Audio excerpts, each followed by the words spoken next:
साथियों, आप सब जानते हैं कि आज 30 जनवरी है और 30 जनवरी को हम पूरे देश में, पूरी दुनिया में बलिदान दिवस के रूप में याद करते हैं।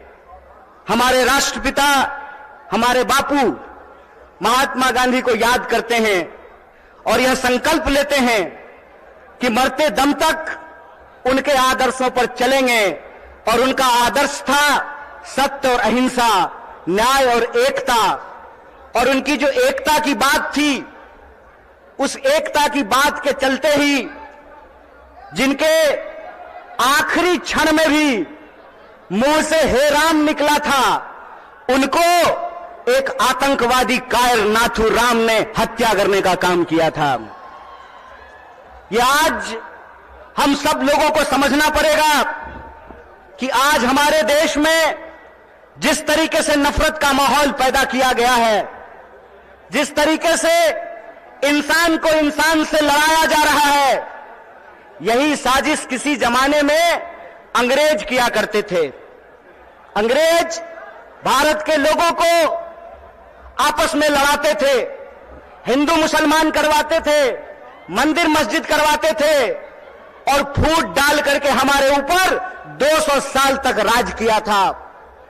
एक बार फिर से जो लोग आजादी के आंदोलन में हिस्सा नहीं लिए, जिन्होंने इस देश के लिए शहादत नहीं दी, जो जेलों में नहीं गए, फांसी पे नहीं चढ़े, वो लोग जो उस वक्त अंग्रेजों की मुखबिरी किया करते थे, आज गद्दी पर बैठ करके फिर से लोगों को आपस में लड़ा रहे हैं, लोगों के बीच में नफरत फैला रहे हैं।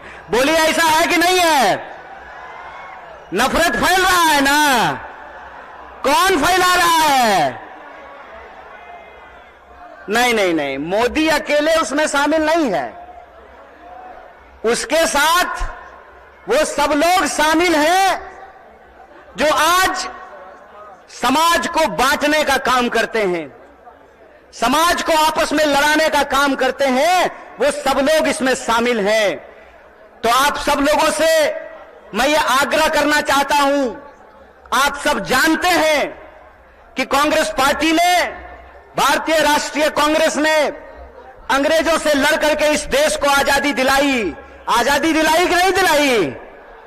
देश आजाद है ना? कौन आजाद कराया देश को? कांग्रेस ने इस देश को आजाद कराया।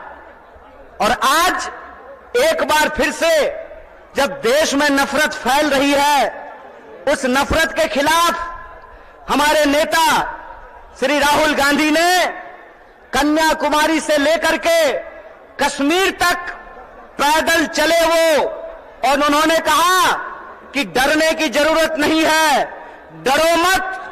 इस समाज के भीतर जो न्याय है, लोगों का जो हक है, उसके लिए आपको संघर्ष करना पड़ेगा, उसके लिए आपको लड़ाई करनी पड़ेगी। राहुल जी ने कहा कि अगर देश में नफरत फैल रही है तो हमको मोहब्बत की आवाज को बुलंद करना पड़ेगा।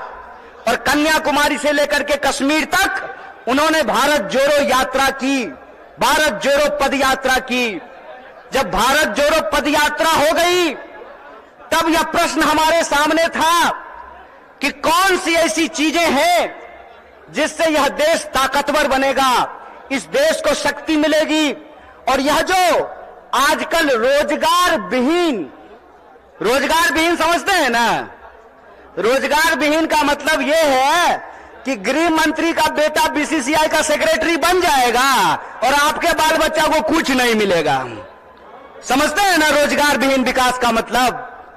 यह जो रोजगार विहीन विकास है, इस रोजगार विहीन विकास में इस देश के जो आम आवाम हैं, उनके बच्चों का, उनके जीवन यापन का मुद्दा कैसे हल होगा, इसीलिए यह बात कांग्रेस पार्टी ने उठाई कि समाज के हर तबके को भागीदारी देना पड़ेगा। और भागीदारी देने के लिए यह जरूरी है कि हमको देखना पड़ेगा कि समाज की रीढ़ किनको माना जाता है, देश का रीढ़ किसको माना जाता है। आप सब जानते हैं कि भारत दुनिया का सबसे युवा राष्ट्र है, भारत सबसे युवा राष्ट्र है, लेकिन इस देश के युवाओं के साथ अभी यह हो रहा है कि आप पढ़ाई करते हैं, दिन रात तैयारी करते हैं, लेकिन जब नौकरी की बारी आती है तो नौकरी नहीं मिलता है। जब एग्जाम होता है तो प्रश्न पत्र लीक हो जाता है और पैसा लेकर के, घूस लेकर के सीट बेच दिया जाता है। बोलिए, युवाओं के साथ बेईमानी हो रही है कि नहीं हो रही है?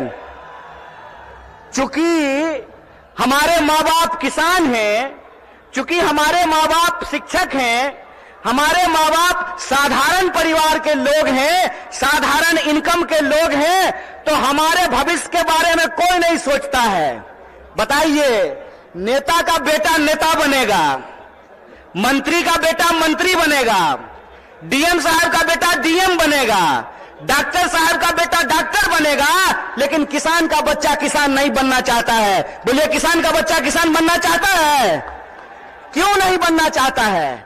इसलिए नहीं बनना चाहता है कि इस देश की हकीकत यह है कि हर घंटे 2 किसान आत्महत्या करते हैं, हर घंटे एक नौजवान आत्महत्या करता है, हर मिनट किसी महिला के साथ कोई ना कोई अपराध होता है। आए दिन हमको यह सुनने को मिलता है कि जो शोषित पीड़ित वर्ग के लोग हैं उनके ऊपर लगातार हमले होते हैं, उनका अधिकार छीना जाता है। देश की इस परिस्थिति को देखते हुए, जब बेरोजगारी 45 साल में सबसे ज्यादा है, महंगाई आसमान छू रहा है। आप लोगों को याद था ना, पहले पेट्रोल कितना में मिलता था? पहले पेट्रोल कितना में मिलता था? 50 रुपया में। अब कितना में मिलता है? 100 रुपया में। महंगाई बढ़ी है कि नहीं बढ़ी है? सरसों का तेल पहले कितना में मिलता था? 80 रुपए किलो। अब कैसे मिलता है? 200 रुपये किलो। बोलिए, महंगाई बढ़ी है कि नहीं बढ़ी है?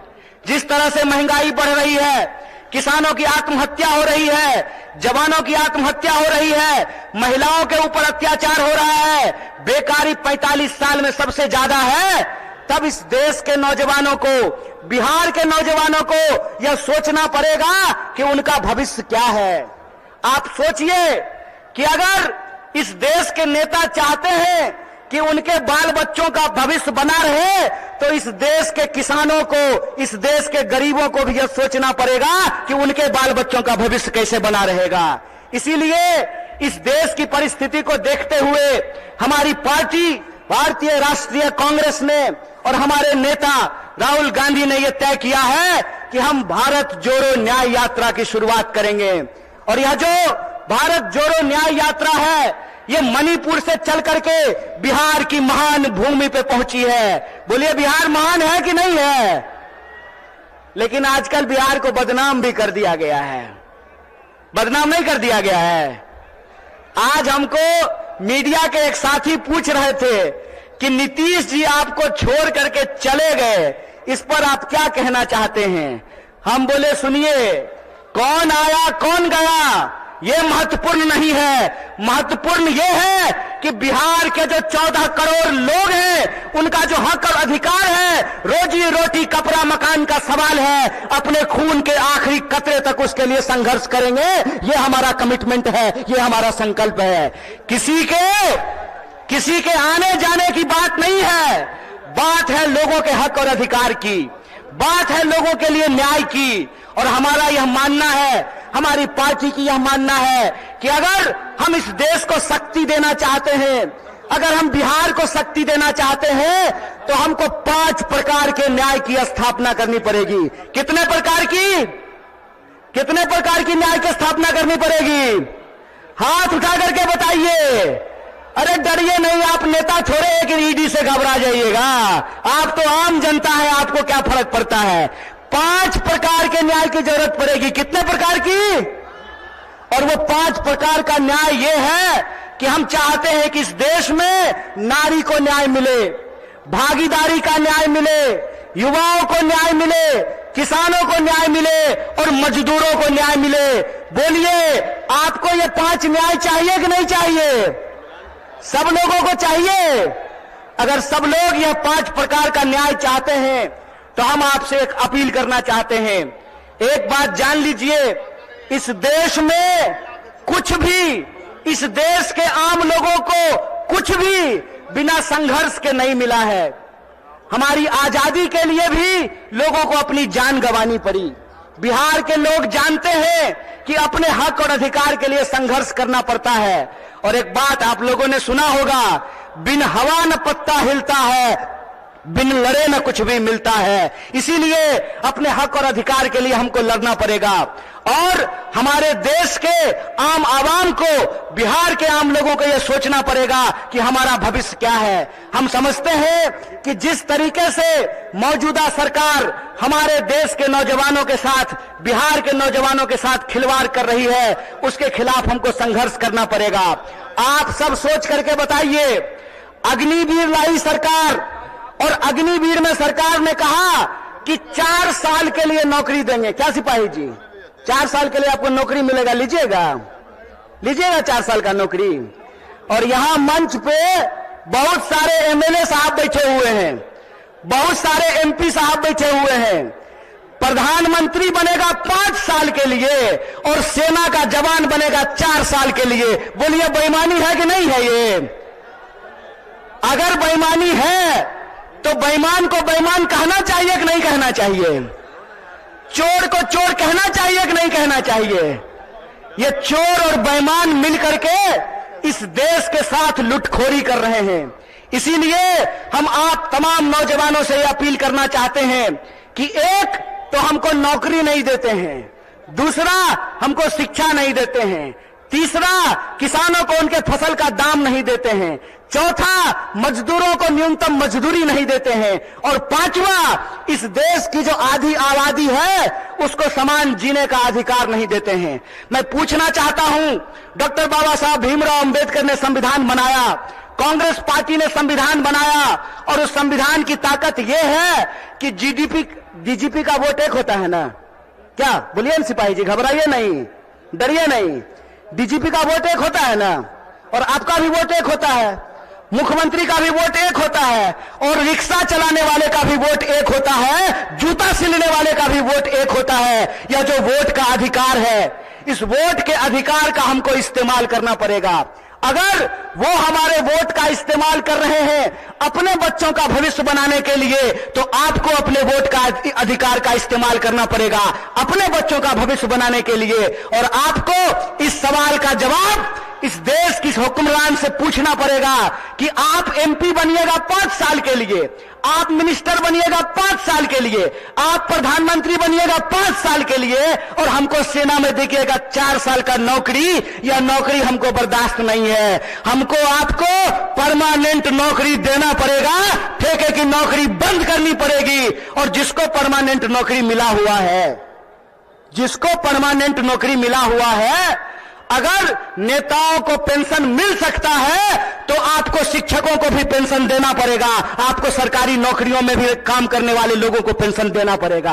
अगर इस देश के पूंजीपतियों का 12 लाख करोड़ कर्जा माफ किया जा सकता है तो आपको किसानों का कर्जा माफ करना पड़ेगा, उनके फसल का पूरा दाम देना पड़ेगा। अगर इस देश में सबको न्यूनतम मजदूरी मिल सकती है तो हम कहते हैं कि मजदूरों को भी न्यूनतम मजदूरी देना पड़ेगा। रोज बरोज नया जो है ड्रामा गढ़ करके लोगों का अधिकार ये छीन रहे हैं। आप लोग वो जादूगरी देखे हैं ना, कि जादूगर इधर से कहेगा गिली गिली पम पम छू और पॉकेट से कबूतर निकाल देगा। टीवी आजकल हमारे साथ वही कर रही है। जब भी आप टीवी खोल करके देखिएगा, आपके मुद्दे गायब कर दिए गए हैं। सुबह से लेकर के शाम तक बहस चलेगी, कौन शपथ ले रहा है, कौन शपथ नहीं ले रहा है। सुबह से लेकर के शाम तक लोगों के मुद्दों को भटका करके और आम लोगों का जो बुनियादी सवाल है, रोजी का सवाल, रोजगार का सवाल, रोटी का सवाल, कपड़ा का सवाल, मकान का सवाल, इन सवालों को गुमराह किया जाता है। इसीलिए हम पूर्णिया के आम लोगों को और बिहार के आम लोगों को एक अपील करना चाहते हैं। हम जानते हैं कि बिना लड़ाई के कुछ नहीं मिलता है, तो हमको अपने न्याय के लिए और अपने आने वाली पीढ़ी के न्याय के लिए संघर्ष करना पड़ेगा। बोलिए, आप इसके लिए तैयार हैं? न्याय करेंगे अपने साथ, अपने आने वाली पीढ़ी के साथ। तो आखिरी बात बोल करके अपनी बात को मैं खत्म करूंगा। मैं पहली बार रंगभूमि मैदान में नहीं आया हूं। ये तीसरी बार है जो मैं रंगभूमि मैदान में आप तमाम लोगों के बीच में आया हूं। मंच अलग है, लोग अलग हैं, लेकिन मुद्दा वही है। और तब भी हमने आपसे वादा किया था कि इस देश की आजादी पे जब जब आंच आएगी, आपका बच्चा जो आपका नमक खाया है, आपके हक और अधिकार के लिए सड़कों पर उतरेगा। इसीलिए आप तमाम बिहार वासियों को, पूर्णिया वासियों को, सीमांचल वासियों को अपील करना चाहता हूं कि आप तमाम लोगों को 5 न्याय के लिए, इस देश की शक्ति देने के लिए आपको संघर्ष करना पड़ेगा। और इस संघर्ष में अगर हम संघर्ष करेंगे तो जरूर जीतेंगे। इन्हीं शब्दों के साथ अपनी बात को खत्म करूंगा। शुक्रिया। इनकलाब जिंदाबाद। जय हिंद, जय बिहार, जय कांग्रेस।